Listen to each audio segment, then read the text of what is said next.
22 horas e 44 minutos, momento para a reflexão temática habitual no seu Horadês. No entanto, olhemos para as notas além fronteiras. Comecemos com a eleição no Canadá. O Partido Liberal venceu as eleições legislativas no Canadá após uma campanha marcada pelas ameaças do presidente Donald Trump, uma situação que levou o primeiro-ministro Mark Carney a pedir nesta terça-feira aos canadenses que não esqueçam a traição do país vizinho. A rede pública CBC e a CTV News prevêem que os liberais vão formar o próximo governo, mas ainda não está claro se terão a maioria no Parlamento. Entretanto, o líder conservador Pierre Poilievre já reconheceu a derrota. A guerra comercial de Trump e as suas ameaças de anexar o Canadá, que ele repetiu no dia das eleições, provocaram indignação entre os canadenses e tornaram a questão de lidar com os Estados Unidos da América na prioridade do país. Quanto às tensões entre a Índia e Paquistão, uma semana após este ataque na Caxemira, a região em disputa que deixou mais de 20 mortos, as tensões são por agora capítulos mais recentes de um impasse entre as duas potências nucleares. Entretanto, hoje o primeiro-ministro Narendra Modi reuniu-se a portas fechadas com os chefes do Exército e também da Segurança.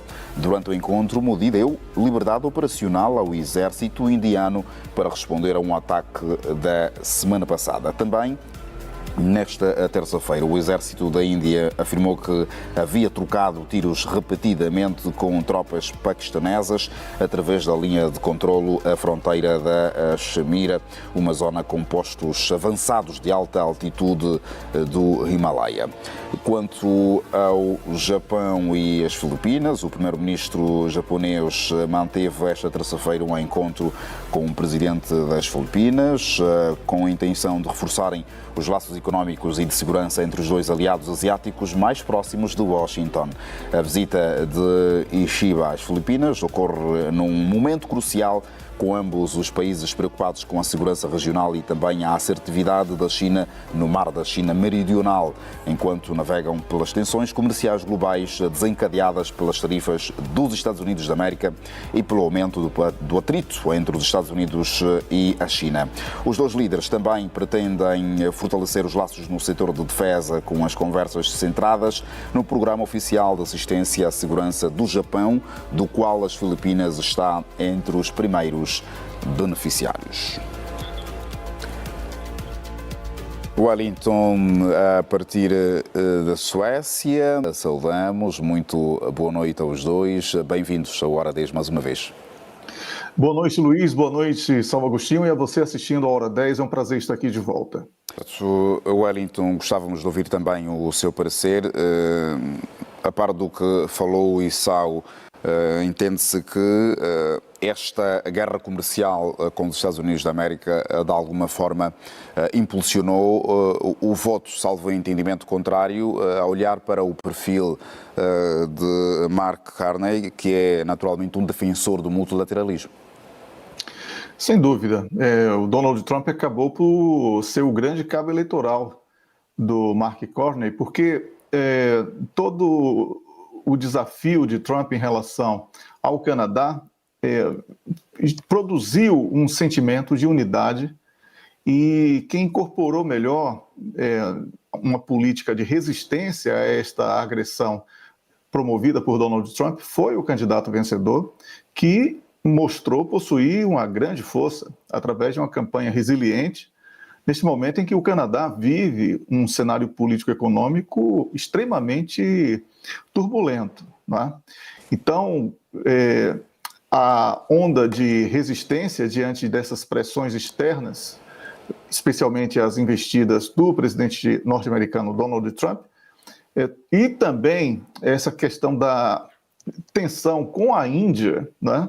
Tudo isso motivou o eleitorado do Canadá a fazer esta escolha, que agora tem sido consolidada, e como o colega Issao Agostinho colocou, a formação de um governo minoritário é um dos desafios, né, que o Mark Carney vai enfrentar. No entanto, temos aqui que destacar que este momento de estabilidade política e econômica, tanto interna como externa... É de resto um cenário que muda o perfil, digamos, do Parlamento canadense.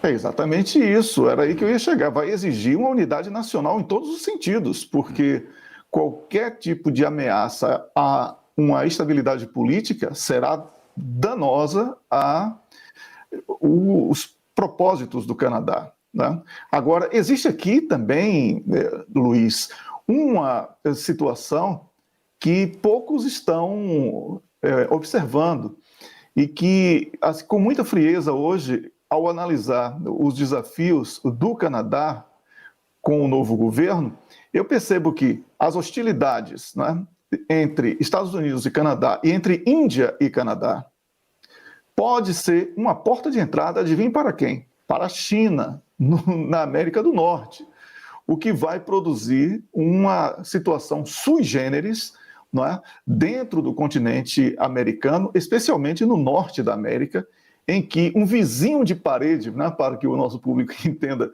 exatamente o que eu quero falar, de fronteiras diretas, como o Canadá, dos Estados Unidos da América, tenha a China, que tem sido rivalizada pelos Estados Unidos nos últimos anos, em especial agora intensificado com a questão da guerra econômica promovida com essa onda de tarifas de Donald Trump em relação à China. Então, é realmente um momento interessante para acompanharmos e que o nosso público estará sempre acompanhando aqui também os acontecimentos em tempo real. Vai ser tema recorrente aqui, a promessa é essa, Luiz. Certo, Wellington, Mark Carney fala em, digamos, aqui a parafrasear, não esqueçam a traição americana.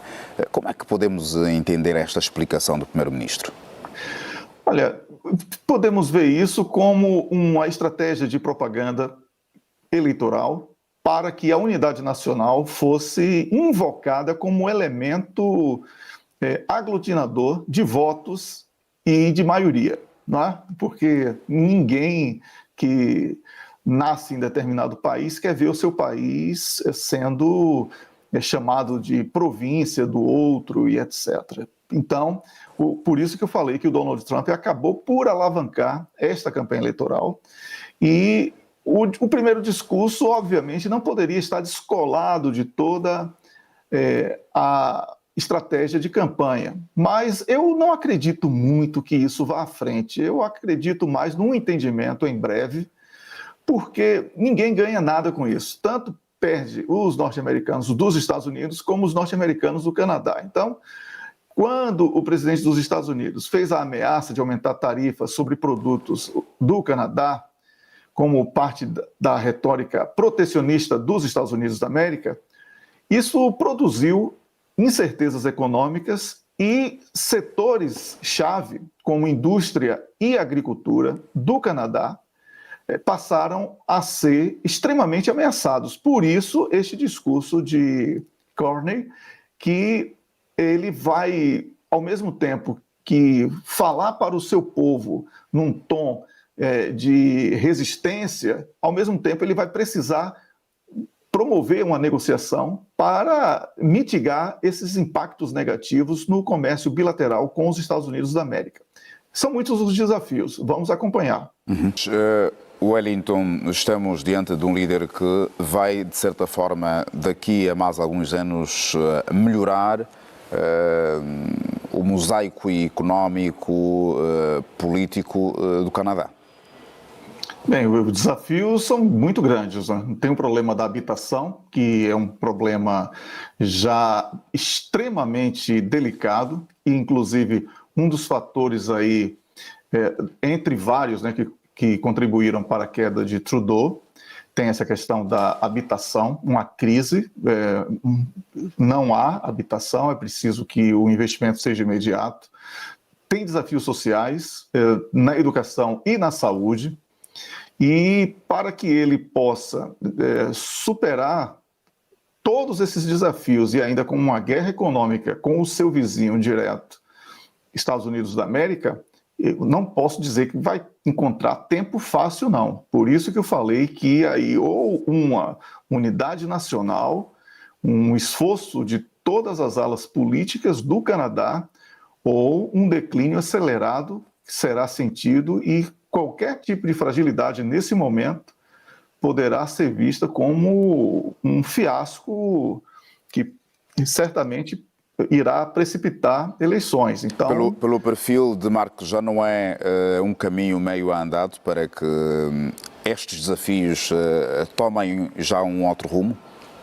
eu vejo como incompatível um banqueiro, não é, alguém ligado a banco, resolver problemas sociais, porque normalmente eles pensam muito em lucro e confundem gestão privada com gestão pública. E gestão pública não pode pensar em lucro, tem que pensar no bem-estar social. Agora, se ele vai conseguir isso, é um grande desafio. Wellington, também o seu parecer, particularmente a esta situação, o entendimento real da importância e estratégia, o Issao já estava a tocar em alguns pontos, mas a entender o porquê da linha de controlo da Caxemira ter esta evolução nos últimos anos. Bem, a situação é tensa, mas vamos ter que acreditar que pela repetição, né, e os aspectos históricos, eles normalmente nos ensinam muito, um entendimento deverá ocorrer. Né?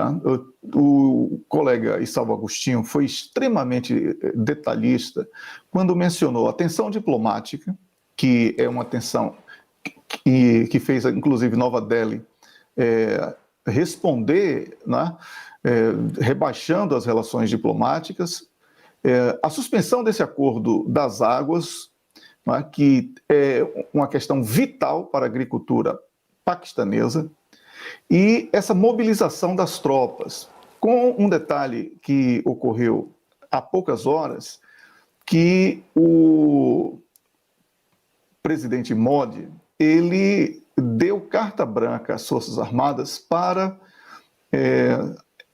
reagir de acordo com a doutrina militar do país e intensificar ou não as ações militares de acordo com as necessidades. Mas neste caso, Wellington, estamos aqui a falar de uma nova doutrina de defesa indiana em relação ao Paquistão. Sim, mas temos que levar em consideração outro aspecto que era aí que eu ia chegar, quando o colega Issao lembrou muito bem, são dois estados que dominam as armas nucleares, e ninguém quer ter que utilizar a arma nuclear, ela serve como um elemento de dissuasão, não é? Porque quem tem sabe que se usar poderá ter sequelas também proporcionais, ou reações proporcionais, e ninguém quer isso. Então, vamos torcer para que aquela troca da guarda de lado a lado, ali nas fronteiras, que são espalhafatosas, plenas de coreografias e outras coisas que, de certa forma, são belas, né, de assistir, mas, ao mesmo tempo, divertidas, isso seja retomado e que fique apenas nisso, para saber quem faz a coreografia mais bonita na troca de guardas ali da fronteira, e não de guerra, porque nem Índia nem Paquistão precisam dessa guerra agora. É um momento extremamente positivo para que a Índia desponte como uma grande economia do planeta, sem precisar rivalizar diretamente com a China, em parceria, em cooperação, inclusive, com a China e com outros países. Por isso, eu acredito que o entendimento deverá ser atingido, mas também não vamos negar que o Paquistão, durante as últimas décadas, serviu como títere dos Estados Unidos da América e do Reino Unido para provocações permanentes. E isso não deixa de ser perigoso, mas vamos ser otimistas, até porque o risco é praticamente dos dois países diretamente, e eles não vão querer isso. Wellington, aquilo que se tem como fotografia, acredita que em função da altitude e também da própria geografia tem estado a complicar um pouco a dinâmica militar? Olha, o que tem amplificado, e aí parece que eu fico sempre pegando no pé da imprensa, mas o que tem amplificado toda essa celeuma de problemática militar e etc., é a cobertura da imprensa. É essa cobertura Mas que tem amplificado me as refiro tensões. aqui na amplitude ou altitude, digo, e à geografia da Caxemira. Não, mas é exatamente aí. Porque esse problema, Luiz, não é um problema novo. Né? Essa tensão ela existe desde os anos 70, até anterior a isso. Né? Então, o que eu quero dizer é que tudo isso que está sendo detalhado, né, ao me preparar aqui para esse comentário, eu vi na imprensa do Reino Unido falando que a China agora está contra a Índia porque está fornecendo serviços de satélite para que o Paquistão monitore as ações militares da Índia nas fronteiras. Mas, nossa, isso não pode ser apresentado dessa maneira, apenas para fomentar o conflito. A Índia não fornece serviços de satélite para os paquistaneses, eles precisam. Qual o país que está oferecendo que tem uma concorrência melhor e um serviço mais barato? A China. Isso não significa que a China esteja diretamente dentro desse conflito. Então já tentam chegar sempre na China, depois daqui a pouco vão falar da Rússia. E a mesma coisa, como eu tenho falado, os atores antagônicos sempre acabam sendo os mesmos e a imprensa sempre cumprindo aquele papel de tentar criar uma espécie de Segunda Guerra Fria, que não vai acontecer. Wellington, apegando aqui à última deixa do ISAU e tendo em conta também o que já havia refletido sobre um possível risco de guerra regional, no seu entendimento, o que é que significaria para a segurança regional de uma escalada mal calculada? Bem, nesse caso aí, uma guerra regional, ela poderia ser danosa para todo o planeta, porque, como falamos antes, são dois países detentores de armas nucleares. E uma guerra regional iria afetar também a China e outros países que são extremamente relevantes no quesito de produção industrial para abastecimento do globo. Então, é importante aqui que tenhamos a verdadeira dimensão, né, do risco que vamos chamar de alavanca para esta guerra que seria nuclear paire sobre esse conflito. Então, são países que possuem arsenais estimados em 160 ogivas cada um, e a comunidade internacional precisa começar a incentivar o diálogo, certo? E todos os países que podem fazer isso deverão imediatamente antecipar a intervenção em busca de um diálogo, porque não pode acontecer essa guerra. Né? Enquanto o mundo está falando sobre Ucrânia, está falando sobre Médio Oriente, como a grande escalada perigosa, se aconteceu a escalada aí entre Paquistão e Índia, nós estaremos numa situação extremamente delicada. Quando eu falo nós, eu falo o planeta, sem medo de errar. Certo, mudemos para o último ponto de análise, que tem que ver com o Japão e as Filipinas, a parceria estratégica que se impõe. Se formos olhar para os interesses económicos, o que é que, na verdade, move esta aproximação entre Japão e Filipinas? Podemos começar por si, Wellington? Olha, ontem falamos aqui sobre essa tendência de intensificação de acordos bilaterais entre países. E quando falamos agora sobre o fortalecimento dos laços entre Japão e Filipinas, nós estamos falando na busca de uma reação a esses tempos de incertezas vividas nas relações comerciais globais. O Japão precisa evitar uma crise profunda, o país vive também desafios políticos internos que já são conhecidos de todos nós aqui, que estamos sempre acompanhando a problemática política do Japão. As Filipinas, por sua vez, também com a necessidade de buscar parcerias estratégicas para enfrentar uma série de adversidades. E essa celebração dos 70 anos de relações bilaterais entre Japão e Filipinas, vemos aí que ambos os líderes dos países, né, demonstraram que somente uma cooperação mútua, tanto na defesa como também na economia, poderá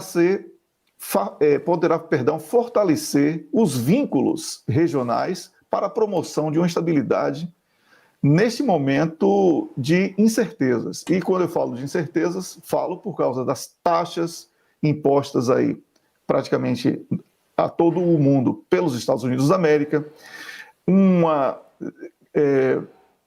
recente diálogo entre Japão, Coreia do Sul e China, que aí gera um redesenho, mas ao mesmo tempo a tradicional rivalidade do Japão com a China. E tudo isso motiva a expectativa de que essa aproximação, ou melhor, o aprofundamento, né, já que são 70 anos, das relações entre Japão e Filipinas, não fique presa apenas às questões militares, para que não pareça que seja uma união para uma eventual tensão militar na região. Temos aí os setores críticos das telecomunicações e também de infraestruturas, que são fundamentais para os dois países, especialmente para as Filipinas, troca de conhecimentos técnicos e outros investimentos que serão importantes para que japoneses e filipinos encontrem oportunidades mútuas para que possam reagir neste mercado que é tão concorrido. Então, no seu entendimento, uma forma de contenção à China, esta assistência oficial japonesa? Olha, sempre vai haver essa rivalidade, como eu falei, entre Japão e China, mas a China e o Japão, juntamente com a Coreia do Sul, já estão buscando uma aproximação, pelo menos de respeito entre os países, o que já é um bom começo para que esta disputa não seja revertida em uma tensão entre os países, não é? Que seria ruim para todos eles. Então, é importante ver que esta estabilidade no Indo-Pacífico, não é, como chamamos, ela passa necessariamente pela boa relação entre os países e este equilíbrio entre a detenção de tecnologia, de conhecimento e a possibilidade de fortalecimento da indústria manufatureira. Tem aquele aspecto também que o colega Saulo Agostinho falou no comentário de ontem sobre a questão do envelhecimento da população japonesa, que precisa buscar mão de obra mais jovem, com força de trabalho ativa, não é? Nesses países. Então, essa relação entre Japão e Filipinas, ela também passa por essa necessidade, o que é muito interessante para os dois países. Vamos ver aí se essa cúpula vai servir de inspiração para que outras nações possam seguir esse mesmo caminho de cooperação internacional. Wellington, estamos já a finalizar. Gostávamos de ter o seu 1 minuto. Promessa e dívida, acredito que também o Isao já preparou o seu 1 minuto, então eu começo por si. Pois é, eu vejo que ao olhar para o futuro, fica claro aí que as relações entre Japão e Filipinas estão sendo moldadas por um equilíbrio cuidadoso entre cooperação econômica e estratégias de defesa. Enquanto eles celebram essas 7 décadas de parceria, os dois países têm aí a oportunidade de consolidar ainda mais a posição de pilares da estabilidade no Indo-Pacífico, sobretudo com a necessidade de diálogo com a China para que o desenvolvimento seja uma realidade. Estamos já na reta final, no entanto agradecemos pela vossa reflexão e a promessa é sempre voltarmos a contar com vocês. Um grande abraço, Luiz, e Sal também, a você assistindo ao Hora 10. Eu volto na segunda-feira, mas no sábado estarei aqui no Conexão Angola. Até lá.